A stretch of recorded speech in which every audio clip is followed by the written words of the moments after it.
কৈলাসে করি মন বড়ই চঞ্চল, তাই তো বাবা মনোরঞ্জনের জন্য মৃদঙ্গ সহকারী করিতেছেন নৃত্য।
আজ আমার কৈলাসে করি মন বড়ই চঞ্চল, তাই তো দেবী মৃদঙ্গ সহকারী।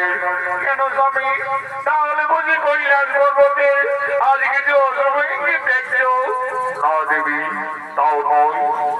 আজ মর্তধামে শ্রী নারায়ণ তার নাম অবতারে তার সহধর্মিনী লক্ষ্মী স্বরূপিণী দেবী সীতাকে আজ ওখানে নিতে চলেছে বনবাসে।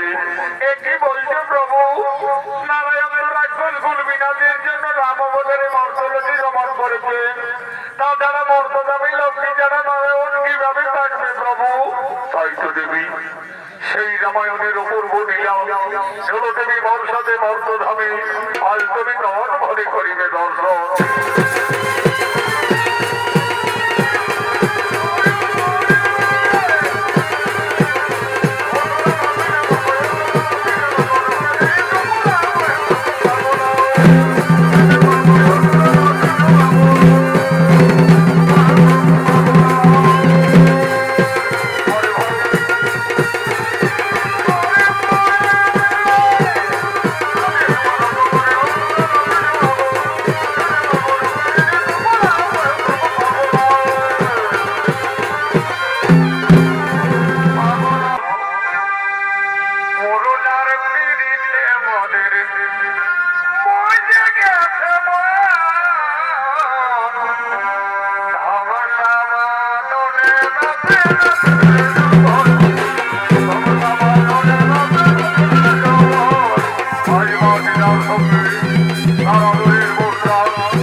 উদ্দেশ্যে আদরের বোনরা বলছেন, দিদি দিদি, তোমাকে না রাক্ষস রাজা রাবণ বনবাস থেকে হরণ করে লঙ্কায় নিয়ে গেছিলেন। দিদি সকলেই বলে ওই রাক্ষস রাবণের নাকি 10টি ভয়ঙ্কর মাথা ছিল, 20টি হাত ছিল। দিদি বলো না, সেই রাক্ষস রাবণ দেখতে কতই ভয়ঙ্কর ছিল। ওরে বোনরা, আমাকে ওই পবিত্র রাক্ষস রাবণ বনবাস থেকে হরণ করে লঙ্কায় নিয়ে গেছিলেন দিকে, কিন্তু আমি কোনদিন ননমরে ওই রাক্ষস রাজা রাবণকে দর্শন করেছিলাম না। তবে আমি যেদিন আকাশ পথে আমায় হরণ করে নিয়ে যায় লঙ্কায়, আমি সেই দিন সমুদ্রের জলে ওই ভয়ঙ্কর দানবের রূপটি দেখেছিলাম। ওরে বন্ধুরা, সেই রাক্ষস রাজা রাবণ দেখতে কতই ভয়ঙ্কর ছিল। আজ আমি রাজপ্রাসাদের মধ্যে তার শরীর রঙ্গ প্রত্যঙ্গ সমস্তই অঙ্কন করছি, তা তোমরা নরমরে দর্শন করো। মা সীতা, রাক্ষস রাবণ দেখতে কতই ভয়ঙ্কর ছিলেন। আজই অযোধ্যা রাজপ্রাসাদের মধ্যে তার 10টি ভয়ঙ্কর রাক্ষসের মাথা, 20টি হাত, শরীরের অঙ্গ প্রত্যঙ্গ একের পর এক সমস্তই অঙ্কন করতে লাগলেন। সেই সময় মা সীতা 5 মাসের গর্ভবতী ছিলেন। মা সীতার নৌনে নির্জনাকর্ষণ জেগে উঠল। সেই রাক্ষসের ছবি অঙ্কন করতে করতে মা জানকী তার উপরেই নিদ্রা যাপন করিলেন। দিদি, মান্ডবী দিদি, ওই দেখো আমাদের সীতা দিদি রাক্ষস রাবণের ছবি অঙ্কন করতে করতে নিদ্রান্বিত হয়ে গেলে। আমাদের সীতা দিদি 5 মাসের গর্ভবতী, তার বিশ্রামের খুবই প্রয়োজন। চলো দিদি, ততক্ষণে আমরা রাজপ্রাসাদের অন্তরালেই যাই। চলো।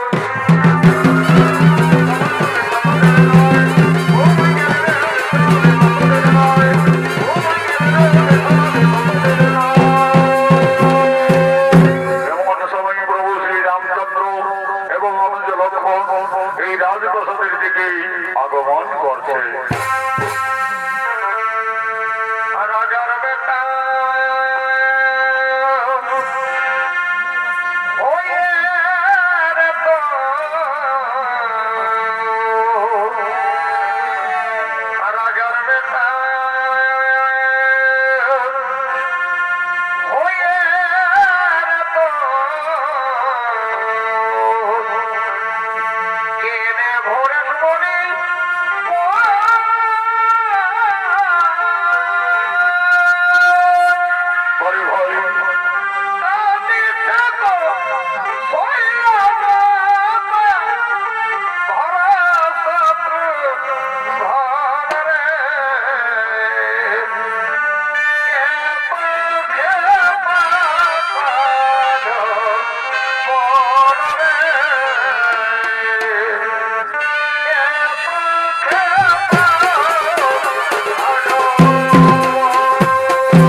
যুধিষ্ঠির মাহাতো লক্ষণের ভূমিকায় মানিক কৈবর্ত।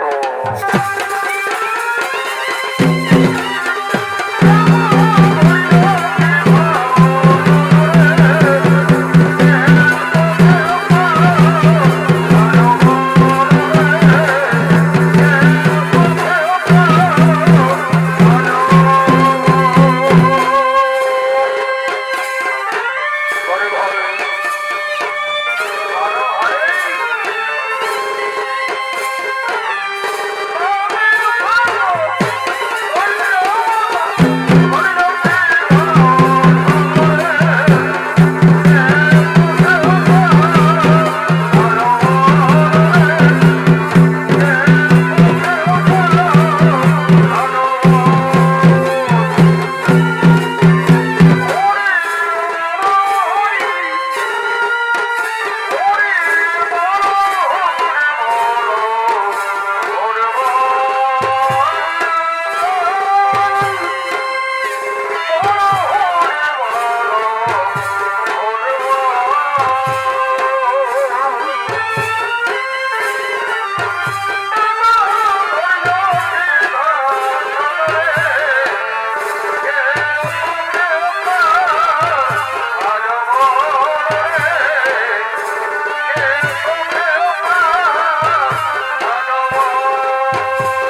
রয়েছে। কি আমার সীতা ওইভাবে রাজপ্রাসাদের মধ্যে পড়ে আছে কেন? প্রভু শ্রী রামচন্দ্র গিয়েছে দেখলেন রাক্ষস রাজা রাবণের ছবি অঙ্কন করে তার উপরে তার একটি নির্যাতন করে রয়েছে। সীতা ওইভাবে রাক্ষস রাবণের ছবি অঙ্কন করে রাজপ্রাসাদের মধ্যে অবধারণ করে রয়েছে কেন? না না না না না না, তা হতে পারে না, তা হতে পারে না। সীতা কেন রাক্ষস রাবণের উপরে বিরাজমান? তাহলে কি আমার সীতা সত্যি লঙ্কায় গিয়ে রাক্ষস রাবণের প্রেমে পড়েছিল? হয়তো সীতা রাবণ রাজাকে কোনো ভুলতে পারেনি যে তার ছবি অঙ্কন করে তার উপরে বিরাজমান। না না না না না, আমার সীতা ও সতী, এই সীতা কলঙ্কিনী, যার জন্য আমরা দুই ভাই দিবারাত্রি মনে মনে চলেছি, যার জন্য আমি ওখানে বাড়ি রাজকে হত্যা করেছি, যার জন্য লক্ষ লক্ষ মানুষের সঙ্গে করি রাক্ষস কুল বিনাশ করে এই জানবীকে আমি লঙ্কার থেকে মুক্তি করে অযোধ্যায় ফিরিয়ে এনেছি। আজ সেই সীতা রাবণের ছবি অঙ্কন করে রাজপ্রাসাদের মধ্যে নিদ্রা যাপন করছে। না না না না না, আমার সীতা ও সতী, এই সীতা কলঙ্কিনী, কোথায় ওই প্রাণের ভাই লক্ষ্মণ?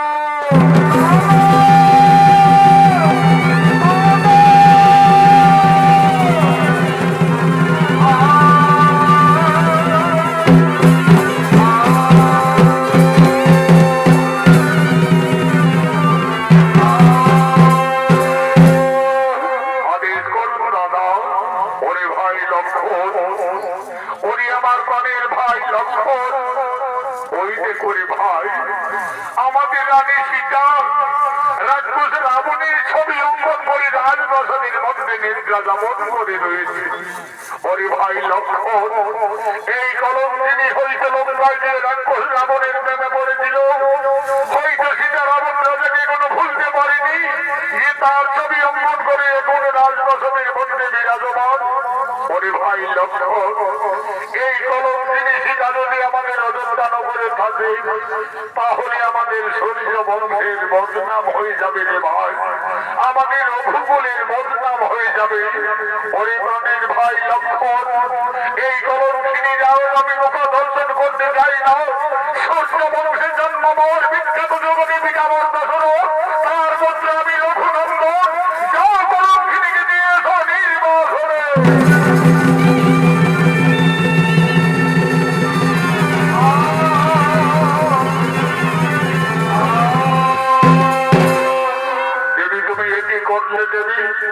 তুমি আজ আমাদের অযোধ্যার পবিত্র মাটিকে কলুষিত করে দিলে।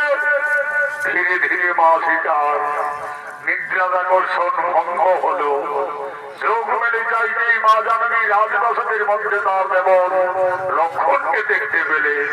লক্ষ্মণ, একই ভাই তুমি প্রাসাদে? দেবী, তুমি একই করিলে? দেবী, তুমি কেন রাক্ষস রাবণের ছবি অঙ্কন করলে আমাদের রাজপ্রাসাদের মধ্যে? তুমি তার উপরে শোধ করে নির্দেশ যাপন করতেছিলে। তুমি কি সত্যি লঙ্কায় গিয়ে রাক্ষস রাবণকে ভালোবেসেছিলে? তুমি কি রাবণের ওটাকে কোনো ভুলতে পারোনি? না রে ভাই লক্ষ্মণ, আমি কিছু ভুল করিনি রে ভাই। আমি শুধু আমার ওই উর্মিলা বান্ধবী বন্ধুদের বোঝাবার জন্য এই রাক্ষসের ছবিটি আমি প্রাসাদের মধ্যে অঙ্কন করেছিলাম রে ভাই। তুমি জানো না দেবী, এই অপরাধে তুমি কলঙ্কিনী, এই অপরাধে তুমি বিচারিণী। এই রাক্ষস রাবণ তোমাদের মনোভাব থেকে হরে করে লঙ্কায় নিয়ে যায়, সেই রাবণের ছবি অঙ্কন করে তুমি ভুল করেছো, অপরাধ করেছো। প্রভু শ্রী রামচন্দ্র আর কোনদিন তোমার মুখ দর্শন করবে না। আমায় দিলে এই মুহূর্তেই তোমায় দিতে হবে নির্বাসনে।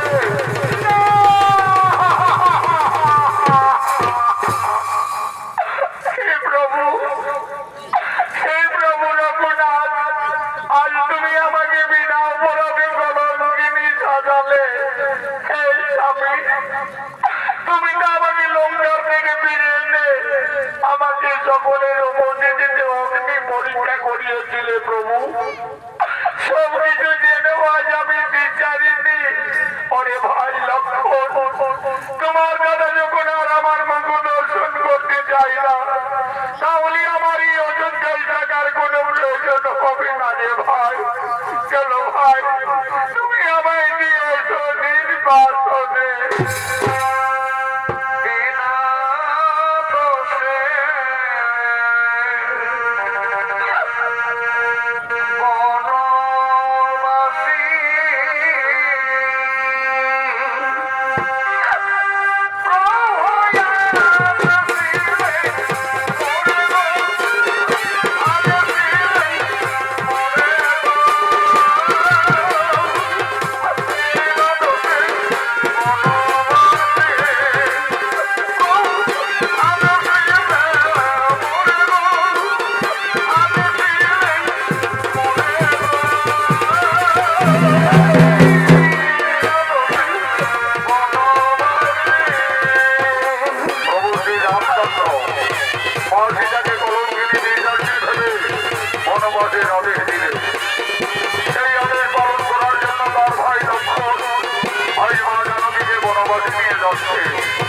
আগে আগে চলেছে লক্ষণ আজ মনের দুঃখে মা সীতাকে ডেকে নিয়ে বনবাসে যাচ্ছে বন অপবন পেরিয়ে ঘোর কারণে প্রবেশ করেছে লক্ষণ দেবী সীতাকে নিয়ে আজ লক্ষণ বলছে দেবী তো দেখো দেবী আমরা তো বনবাসের যথার্থ জায়গায় মন্দির হয়ে গেছি দেবী তুমি তোমার বনবাস জীবনে এই কারণেই কাটাবে দেবী তুমি আমাকে অযোধ্যায় ফিরে যাওয়ার অনুমতি দাও দেবী আমাকে অযোধ্যায় ফিরে যেতে হবে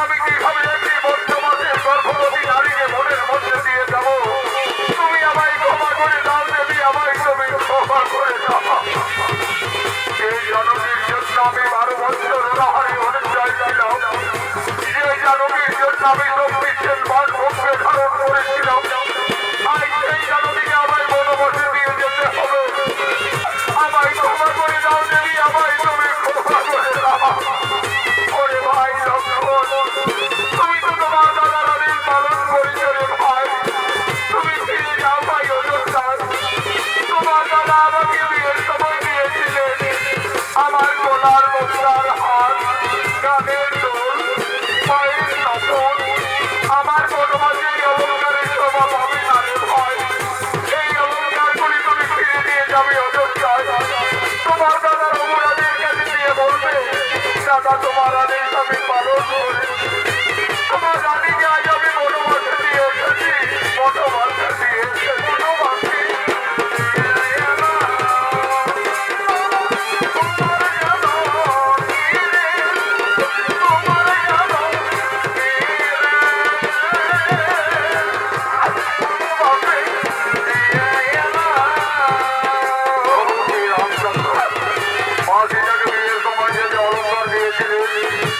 আজ মনের দুঃখে মা জননী বনবাসে কেটে কেটে সোনার মুক্তার হার কানের দোল পায়ের নবল সমস্ত অলঙ্কার লক্ষ্মীর হাতে তুলে দিলে আজ মা জননী কেটে কেটে বলছে ওরে ভাই লক্ষ্মণ এই সমস্ত অলঙ্কার দিয়ে তুমি ফিরে যাবে অযোধ্যায় আমার দাদার অপরাধের কাছে গিয়ে বলবে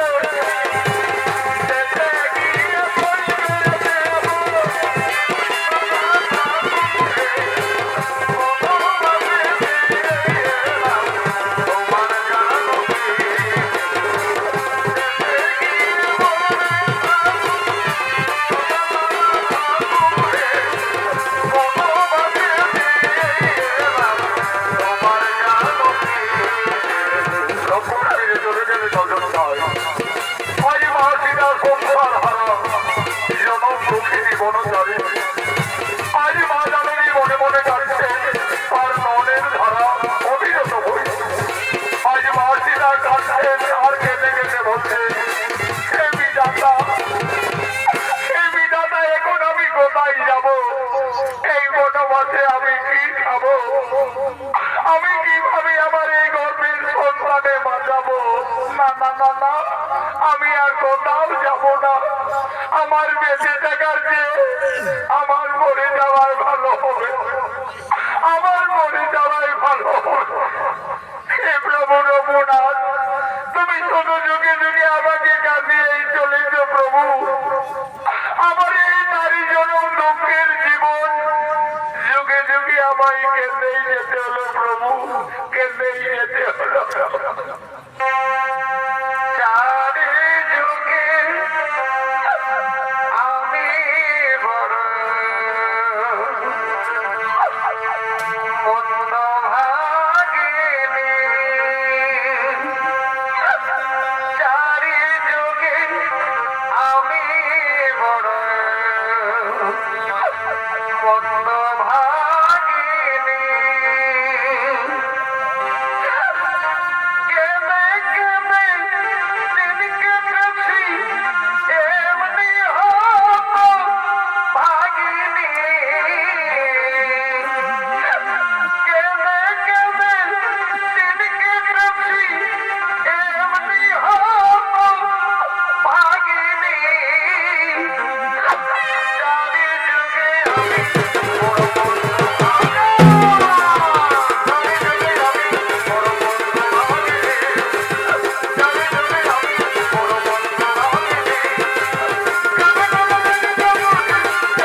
কান্দে কান্দে মনের দুঃখে প্রাণ বিসর্জন দিতে যাচ্ছ।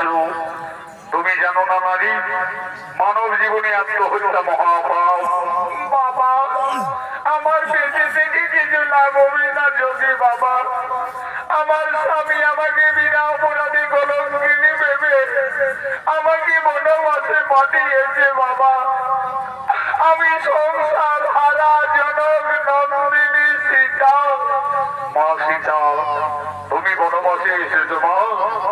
আমি ঋষি বাল্মীকি।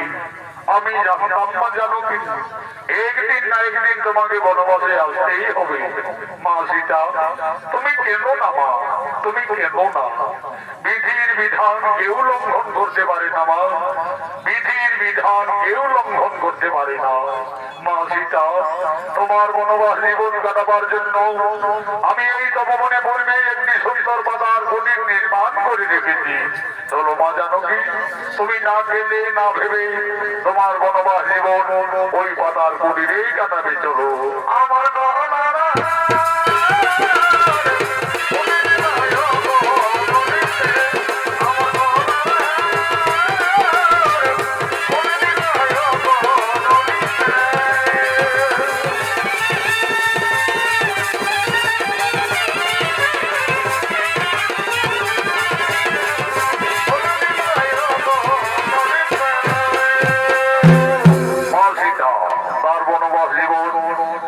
বাল্মীকির তপবনে কাটাতে লাগলেন। মা সীতার গর্ভের যখন 10 মাস 10 দিন পূর্ণ হয়ে যায়, সুন্দর একটি পুত্র সন্তানের জন্ম দিলেন। আদর করে যোগী বাল্মীকি সেই ছেলের নাম রাখলেন লব। লব দিনের পর দিন মুনির আশ্রমে বড় হয়। আজ যোগী বাল্মীকি যোগ সাধনার জন্য তপবনের দিকে আগমন করছে।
তপবনে যোগ সাধনায় মনিরত হলেন।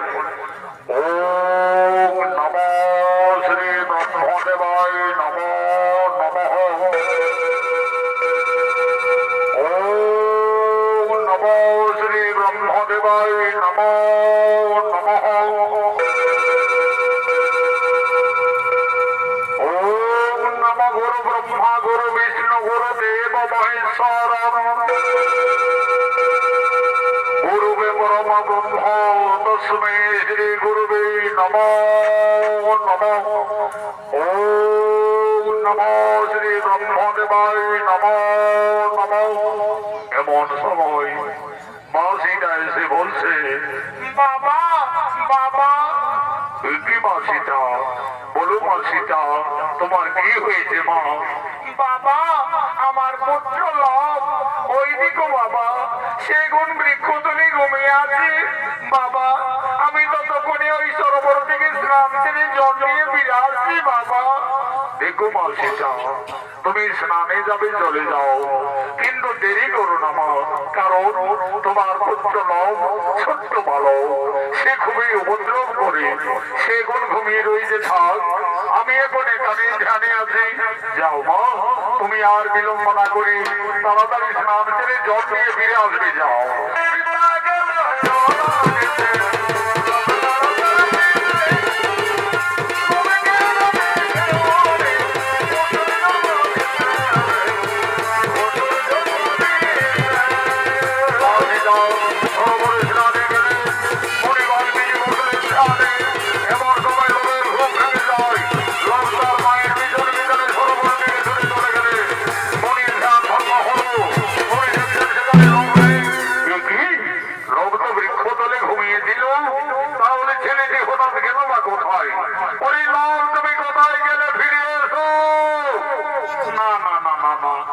এদিকে তো লোককে কোথাও দেখতে পাওয়া যাচ্ছে না, তাহলে কি বাগানে আমপান খেতে গেল নাকি রে বাবা? ছোট্ট বালক গাছ থেকে পড়ে যাবে। ওই লোক তুমি কোথায় গেলে ফিরে এসো। না না না না না না, এই তো ভবনে লোভের কোথাও কোনো বার্তা পাওয়া গেল না। তাহলে কি কোন হিংস্র প্রাণী ছেলেটাকে খেয়েই ফেললো নাকি রে বাবা? তাহলে তো সর্বনাশ হয়ে যাবে। সীতা সংসার হারা জনম দুঃখিনী বনচারিণী, তার একমাত্র সম্বল তার পুত্র লব। লবকে বৃক্ষতলে ঘুমিয়ে রেখে মা সীতা সরোবরে স্নানে গেছে। ফিরে এসে তার পুত্রকে না দেখতে পেয়ে নিশ্চয়ই মা জানকী কেঁদে কেঁদে পুত্র শোকে প্রাণ ত্যাগ করবে। না না না না না না, আমি যোগী বাল্মীকি, আমি মা সীতার আর দুঃখ দেখতে পারবো না। যোগী বাল্মীকি লোভকে না দেখতে পেয়ে লোভের সময় আরেকটি সন্তানের মনে সৃষ্টি করছে।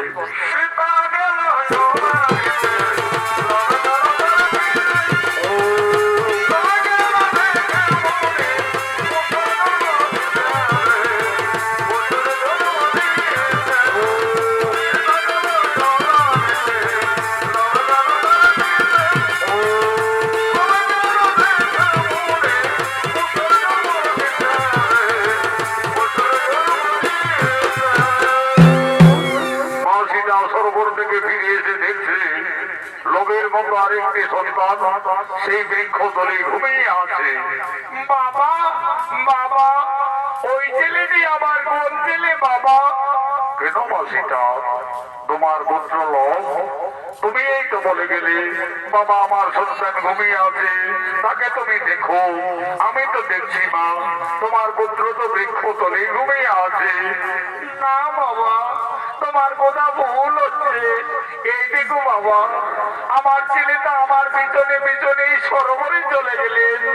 মা সীতা, আমার ভুল হয়ে গেছে মা, আমি ভুল করে ফেলেছি মা। আমি ভেবেছিলাম লোককে এই নবমনে কোনো হিংস্র প্রাণী খেয়েই ফেলেছে। আমি তোমার দুঃখ না সইতে পেরে মা সীতা, আমি যে লোভের মতো আরেকটি সন্তানের সৃষ্টি করেছি মা। লোভ যেমনি তোমার পুত্র, আমি সৃষ্টি করেছি, তার নাম রেখেছি কোষ। কোষ হবে তোমার ঠিক যেমনই পুত্র।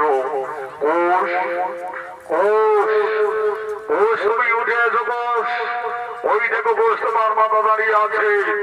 যাও ঘোষ, তুমি তোমার মায়ের কোলে চলে যাও। মা সীতার একটি সন্তান ছিল। যোগী বাল্মীকির আশীর্বাদে মা জানকীর তপবনে 2টি পুত্র হলো।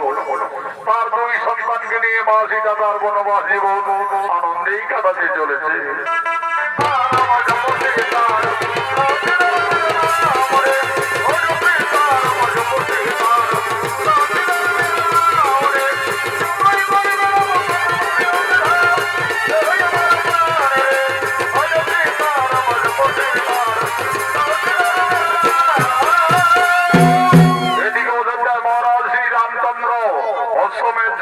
আয়োজন করেছে যোগ্য সভায় কুলগুরু বৈশিষ্ট্য রাজা রামচন্দ্র ভরত লক্ষ্মণ শত্রুঘ্ন সকলেই আগমন করছে।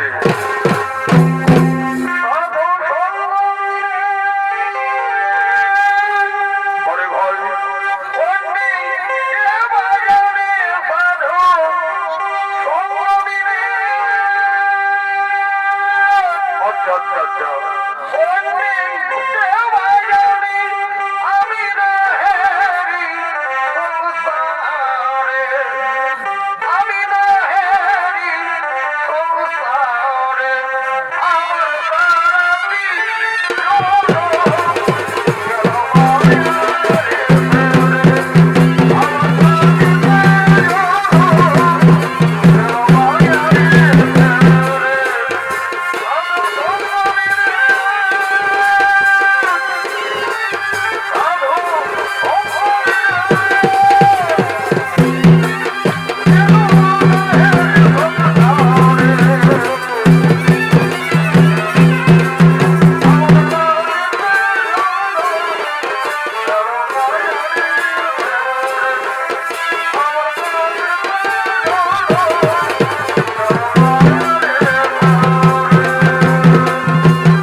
অশ্বমেধ যজ্ঞের সূচনা করেছি। আপনি আর বিলম্ব না করে রীতি নিয়ম অনুযায়ী আপনি যজ্ঞ আরম্ভ করুন। রাজা রামচন্দ্রের রাতে যে কুলগুরু বৈশিষ্ট্য সঙ্গে সঙ্গে অযোধ্যা নগরী অশ্বমেধ যজ্ঞ আরম্ভ করলেন। ওম নমো শ্রী অগ্নিদেবায় নমো নমঃ। ওম নমো শ্রী অগ্নিদেবায় নমো নমঃ। যজ্ঞ সময় অশ্বমেধ যজ্ঞের ঘোড়া আগমন করছে।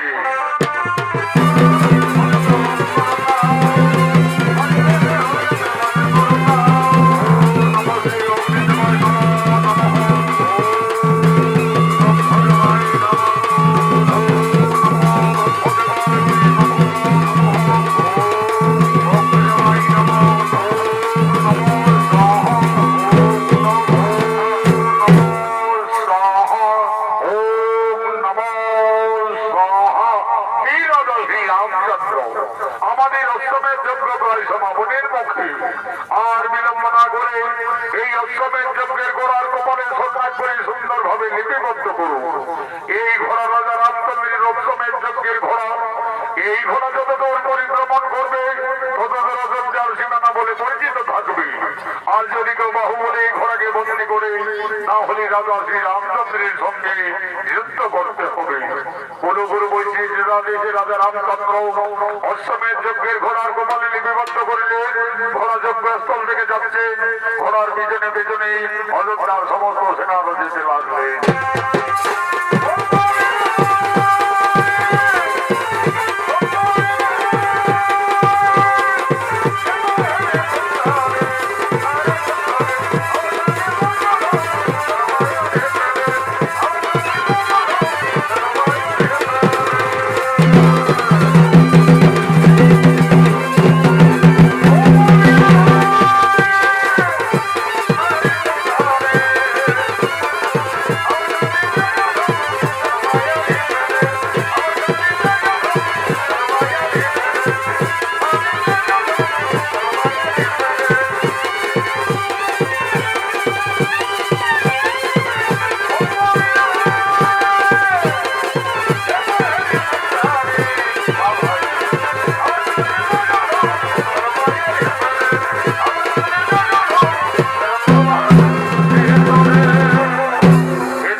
শিক্ষা শিখতে শিখতে এখন তারা দুই ভাই অনেক বড় হয়ে যায়।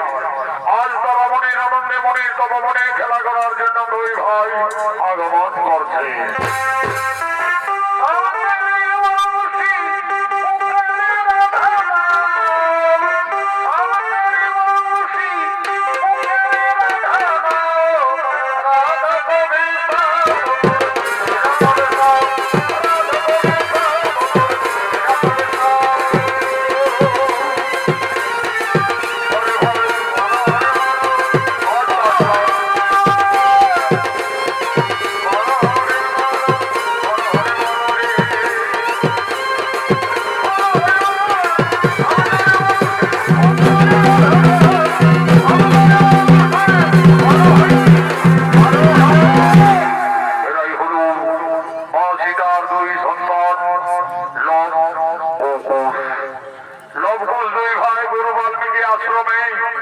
অস্ত্র শিক্ষা বিদ্যা শিক্ষা শিখতে শিখতে এখন তারা দুই ভাই অনেক অনেক বড় হয়ে যায়।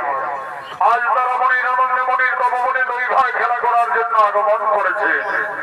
এই লম্বুজের ভূমিকায় অংশ নিয়ে আপনাদের মহান মঞ্চে নৃত্য পরিবেশন করবেন বিহার, বেঙ্গল, ঝাড়খণ্ড আন্দোলন সৃষ্টিকারী পুরুলিয়া জেলার জঙ্গল মহল মেডেল প্রাপ্ত তরুণ শিল্পী আকাশ চন্দ্র মাহাতো, মঙ্গল চন্দ্র মাহাতো।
পরিচালনা করলো, এক মহাবীর এক গতি সৃষ্টি করে আক্রমণ করছেন এই তপবনে।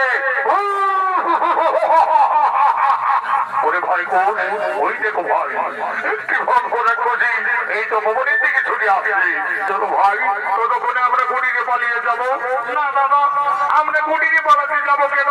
আমাদের তো গুরু বাল্মীকি অস্ত্র শিক্ষা শিখিয়েছে। চলো না দাদা, সেই অস্ত্র মানে আমরা দুই ভাই ওকে বিনাশ করে দেবো। তবে তাই চলো ভাই, তাই চলো। এই রাজবসী এই তপবনে আর এক পা এগিয়ে এলে আজ তোকে আমরা সকলে বিনাশ করবো। কি এত সাহস তোদের অতি যোগী বালক?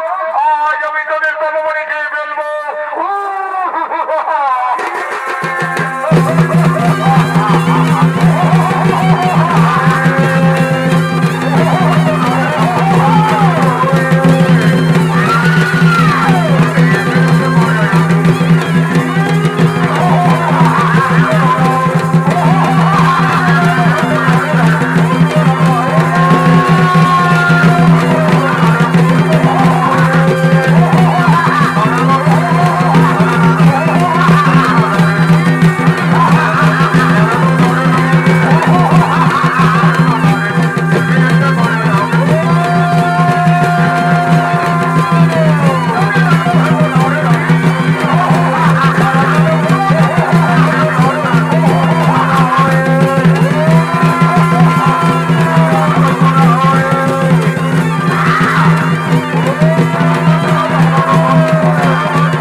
আমি তোমাদের দুই ভাইকে পরীক্ষার্থে আমি এই ছলনা করি এই মহাবীর রাক্ষসী সৃষ্টি করে তোমাদের আক্রমণ করেছিলাম।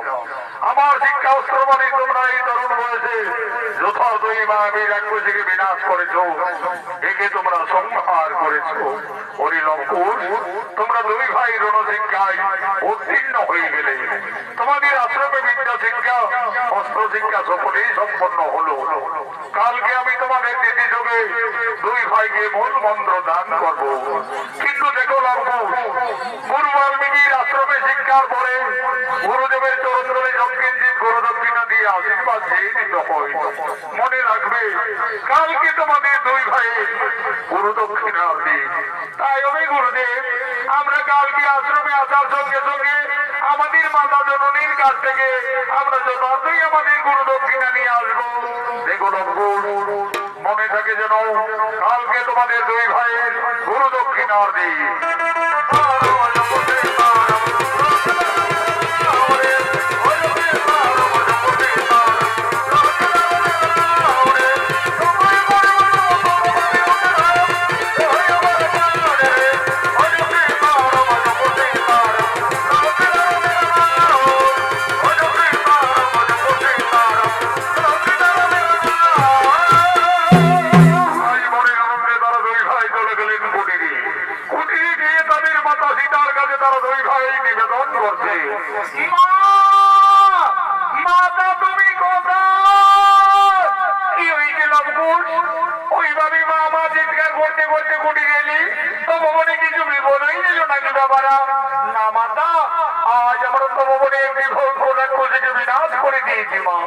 আমাদের গুরুদেব বলেছেন আমরা অস্ত্র শিক্ষায় সফল হয়ে গেছি মা।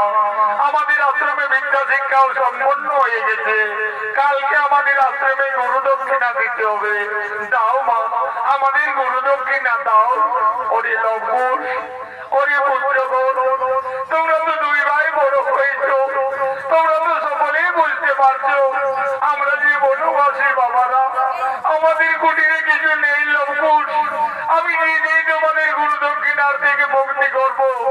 মা তুমি কেন না, মা তুমি কেন না, তোমার দিবারাত্রি কান্না আমরা যে আর কিছুতেই সইতে পারি না।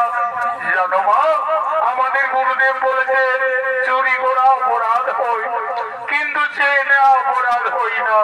ওই তো মা অদূরে নগর দেখা যাচ্ছে, চলো না মা আমাদের গুরু দক্ষিণার জন্য সকলের কাছে কিছু কিছু সাহায্য চেয়ে নেবে। মা সীতা একদিন ছিলেন অযোধ্যায় মহারানী, আজ সে ভাগ্য ফেরে জনম দক্ষিণী বনচারিণী। তার দুই সন্তানের গুরু দক্ষিণা দেওয়ার মতো মা সীতার কুটিরে কিছুই নেই। আজ মনের দুঃখে মা জানকী তার দুই সন্তানের গুরু দক্ষিণার জন্য সকলের কাছে করজোড়ে নিবেদন করছেন। হে ভক্তগণ, আজ আমি খুবই সংকটে পড়েছি।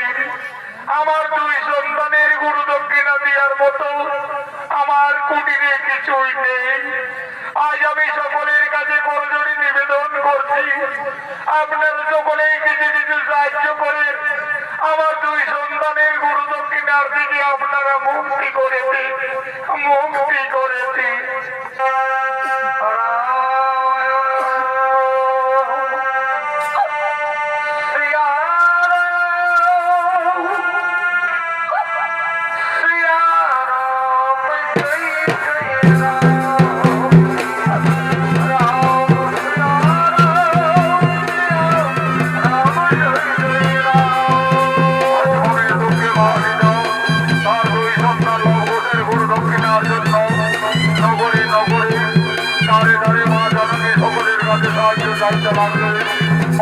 ভিক্ষা করতে লাগলেন।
সকলের মনে দয়া হলো, সকলের মনে করুণা হলো।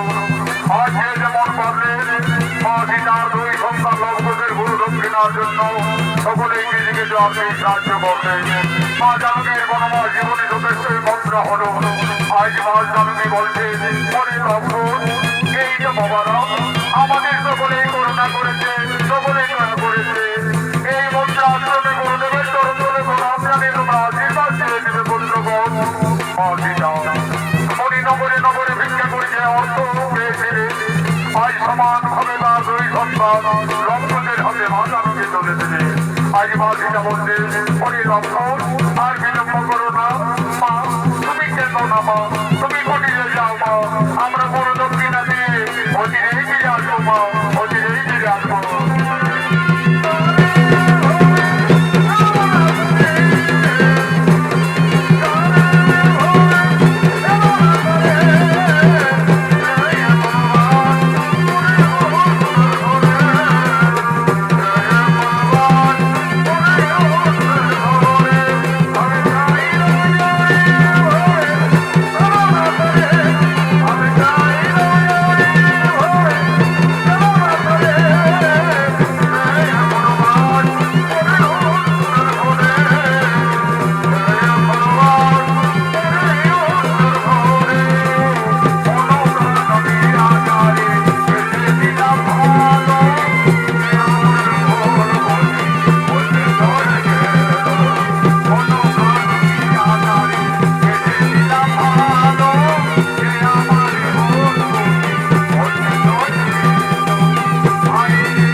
সামান্য মুদ্রা নিয়ে আমাদের আশীর্বাদ করো, আমাদের গুরু দক্ষিণা থেকে মুক্তি করে দাও। ধন্য ধন্য তোমরা সতী বৈষ্ণ লক্ষ। আজ আমি আনন্দিত, আমি গর্বিত। আমি তোমাদের পূর্ণ আশীর্বাদ করবো। তোমরা আরো শক্তিশালী হবে, আরো যোদ্ধা হবে। এই নাম গুরুদেব, এই নাম আমাদের গুরু দক্ষিণা। হরিলক্ষ আমাকে বিশেষ কাজের জন্য অনেক দিনের মতো গোবিল মুনির আশ্রমে যেতে হবে। আমি এই তপবনে ফিরে আসা না পর্যন্ত তোমাদের দুই ভাইয়ের হাতে এই তপবন রক্ষার দায়িত্ব ভার দিয়ে যাচ্ছে। আমার আদেশ তোমরা পালন করবে। আমি ফিরে এসে যেন এই তপবনের কিছু ক্ষতি না দেখতে পাই। তাই হবে গুরুদেব, আমরা দুই ভাই এই তপবনকে রক্ষা করে যাব। এই তপবনের আমরা কিচ্ছু ক্ষতি হতে দেব না। তাহলে লক্ষ্য আমি যাই গোবিল মুনির আশ্রমে।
ওই ঘোড়ার কোমরে যে লেখা আছে, কি লেখা আছে দাদা?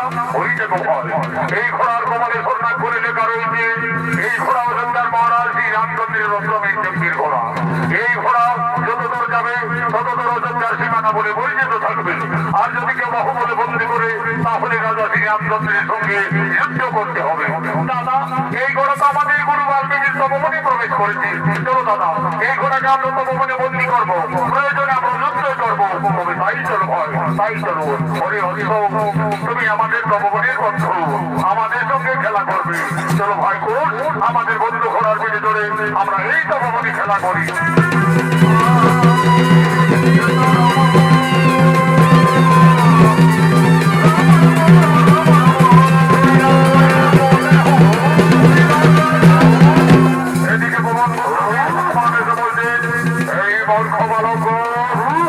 আমার প্রভু শ্রী রামচন্দ্রের উৎসবকে তোমরা এই তপবনে বন্দী করতে যাবো। মুক্তি করে দাও। তোমাদের আত্মপরিচয় কি? আমাদের পরিচয়, আমরা তো সতী মায়ের সন্তান, দুই ভাই লবকুশ। সতী মায়ের সন্তান বন্ধুর জমিনের হনুমান বুঝতে পারবে, তাহলে এরাই হলো আমার মাতা সীতার সন্তান। আমি কিভাবে আমার প্রভুর সন্তানদের সঙ্গে যুদ্ধ করবো? না না না না না, তার চাইতে যদি আমি বড়ই স্বীকার করি, তাহলে প্রভু শ্রী রামচন্দ্রের সঙ্গে মা সীতার এই তপবনে অবশ্যই মিলন ঘটবে। বুদ্ধিমতী হনুমান আজ লবকুশের সঙ্গে তপবনে ছলনা করলেন। এই মূর্খ বালক, এই ঘোড়াকে না ছাড়লে এই ঘোড়া আর আগামী তোমাদের শেষ করে দেবো। কি হনুমান, তুমি আমাদের ভয় দেখাবে? চলে এসো, দেখি কার বাহুতে কত শক্তি আছে।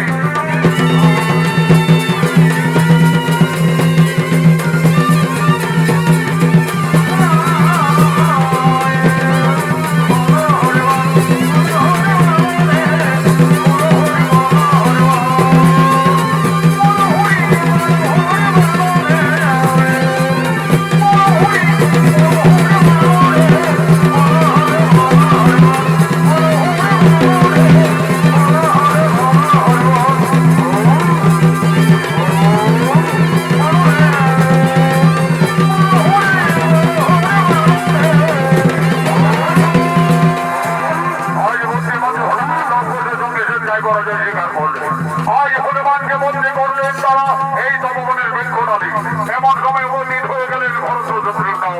এই বালক, আমাদের অষ্টমীর যজ্ঞের ঘোড়াকে তোমরা এই তপবনে বন্দী করিলে কেন? মুক্তি করে দাও, তাহলে আমাদের সঙ্গে রণ করতে হবে। আমরা আমাদের জন্য প্রস্তুত আছি। চলে এসো, দেখি কে হারে আর কে জিতে।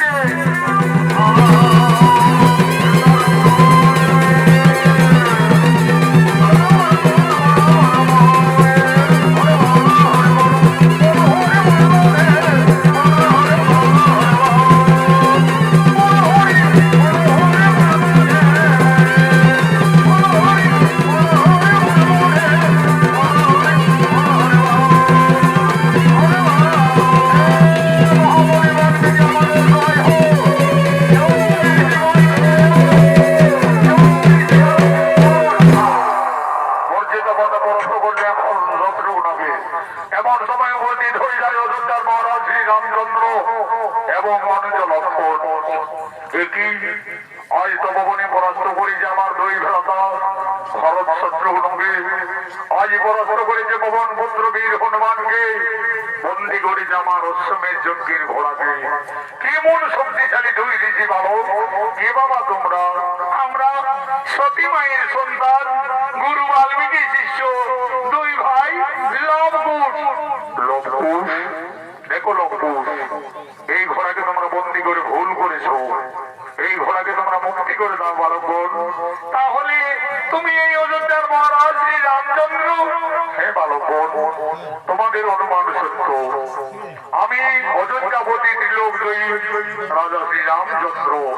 রাজা, ওই ঘোড়া এই তপবনে প্রবেশ করেছে, আমাদের গুরুদেব তপবন রক্ষার দায়িত্ব দিয়ে কপিল মুনির আশ্রমে গমন করেছে, তাই তো আমরা ঘোড়াকে তপবনে বন্দী করেছি।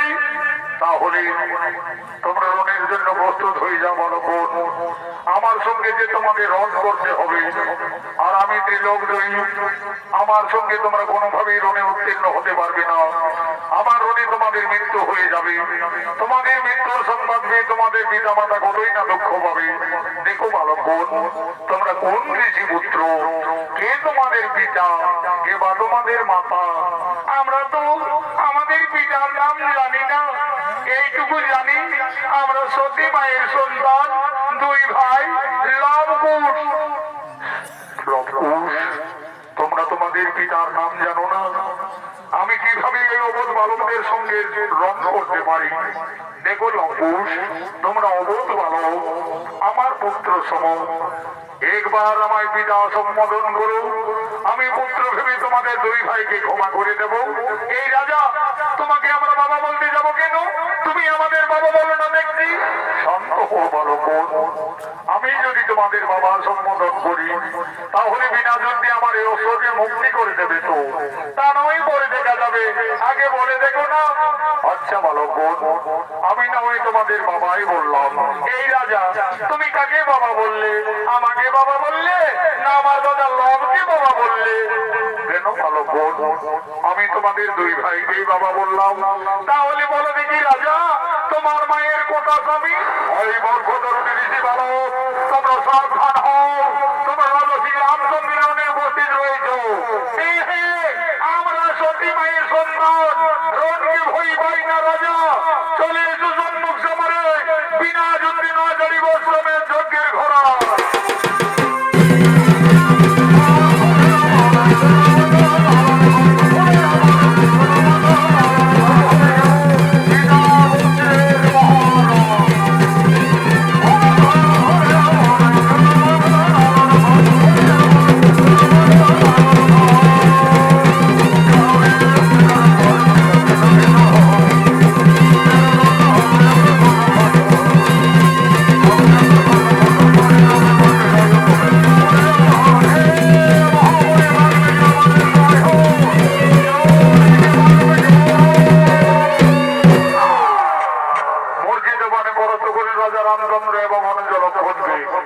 এদিকে কপিল মুনির আশ্রম থেকে যোগী বাল্মীকি তপবনে ফিরে এসে দেখছে লবকুশ তপবনের সর্বনাশ করে রেখেছে। ওই শিষ্যগণ, ওই লবকুশ কোথায় তোরা? আমার অবর্তমানে এইভাবে তপবনে অত্যাচার। গুরুদেব, গুরুদেব, আমরা তো তোমার আদেশ পালন করে চলেছি গুরুদেব। এই তপবন রক্ষা করতে গিয়ে এই সমস্ত যোদ্ধাদের আমরা রণে পরাস্ত করে রেখেছি। ঋষি দাদু, ঋষি দাদু, আমরা গিরিজান্ত হনুমানকে পরাস্ত করে বন্দি করেছি। তোরা আবার হনুমান নাকি? কোথায় হনুমান বন্দি করেছো? ওই দেখো ঋষি দাদু, ওই তপবনের বৃক্ষ ডালে। ওরে বাবা রে, এ যে আমার পবন পুত্র বীর হনুমান রে বাবা। এই হনুমানের সঙ্গে তোমরা ঝগড়া করেছো? ওরে লবকুশ, এই রাজাদের না জেনে না শুনে কেন তাদের উপরে আঘাত করেছো? জানি গুরুদেব, ওই রাজা বলছে আমি অযোধ্যার মহারাজ শ্রী রামচন্দ্র, আমার অশ্বমের যজ্ঞের ঘোড়াকে তোমরা বিনা যুদ্ধে ছেড়ে দাও।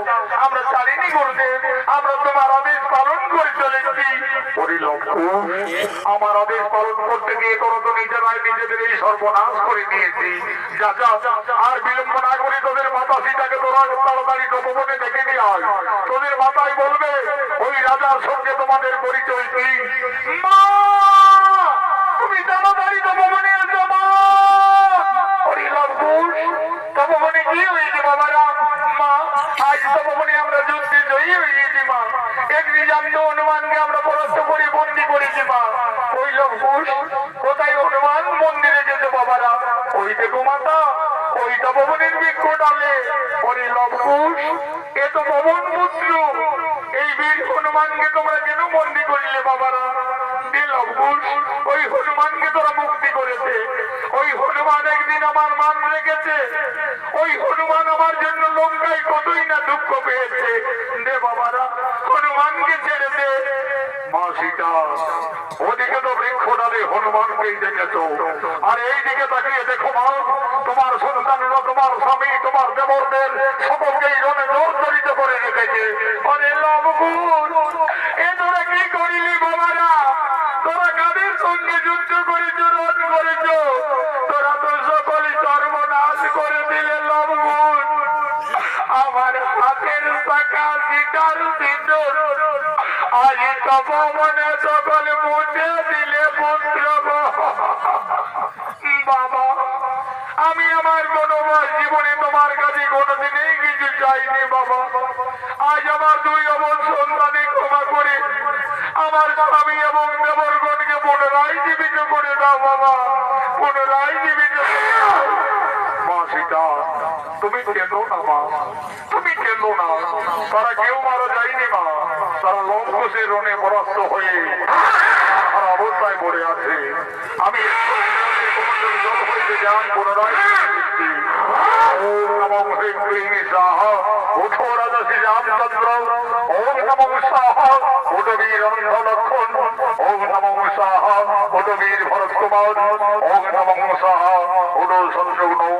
হে রাজা শ্রী রামচন্দ্র, তুমি আমার অবর্তমানে এসে আমার এই তপবনে আমার এই দুই তরুণ শিষ্যর সঙ্গে এইভাবে রণ করতে পারো না, এইভাবে যুদ্ধ মানাই না।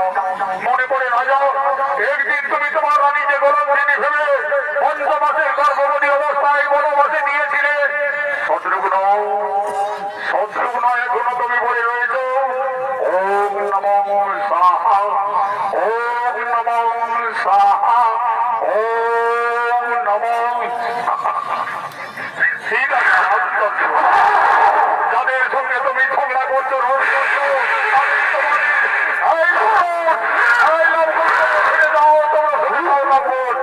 যাদের সঙ্গে তোমরা ঝগড়া করছো, রণ করছো, তাদেরকে জানো না, জেনো না। তারা তোমাদের এই বংশের লোক, সম্পর্কে সকলেই তোমাদের কাকা। আর যে রাজার সঙ্গে তোমরা রণে জর্জরিত, সেই রাজা রামচন্দ্র হলো তোমাদের জন্মদাতা পিতা। গুরুদেব, গুরুদেব, ওই রাজা আমাদের জন্মদাতা পিতা। হে লবকুশ, তোমরা তো রাজপুত্র, যাও তোমাদের ভুল স্বীকার করে অবিলম্বে দুই ভাই তোমাদের পিতার কাছে তোমরা করো জোরে ক্ষমা দিয়ে নিয়ে যাও। পিতা, পিতা, আমাদের ক্ষমা করে দাও পিতা, আমরা ভুল করি, রোধ করেছি। ওরে লবকুশ, আজ আমার মনে পড়েছে, আমি যদি রাক্ষসকুল বিনাশ করে লঙ্কার থেকে আমার সীতাকে অযোধ্যায় ফিরিয়ে এনেছিলাম, সেই দিন রাবণের মাতা নিকষা আমায় কেঁদে কেঁদে অভিশাপ দিয়েছিলেন। বলেছিলেন, ওরে রাজা রামচন্দ্র, আজ যেমন আমাকে পুত্র শোকে কাঁদতে হচ্ছে, আমিও তোমাকে অভিশাপ দেব। তুমি বিলম্বই হলো, একদিন না একদিন তোমার পরাজয় নিশ্চিত হবে তোমার পুত্রের হাতে। আজ আমার মনে পড়েছে লবকুশ, তোমরাই আমার পুত্রগণ। এসো বাবারা, আমার পক্ষে এসো। মা জানকী, আর তুমি কেঁদো না মা, তোমার বনবাস জীবন শেষ হয়ে গেল মা, তোমার আনন্দের দিন এসেছে।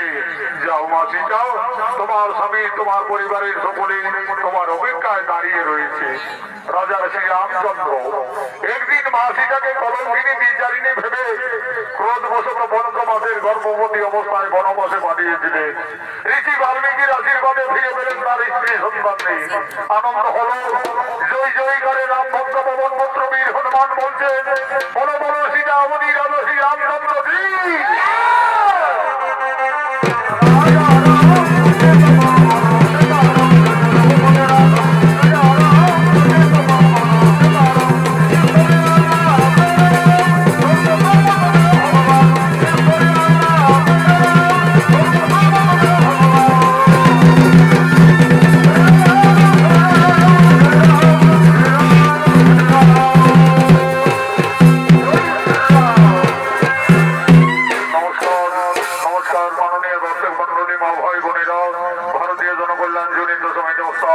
সনত মাধব যশোদার দ্বিতীয় নিবেদন মা সীতার বনবাস হইতে সতী পুত্র লভকুশ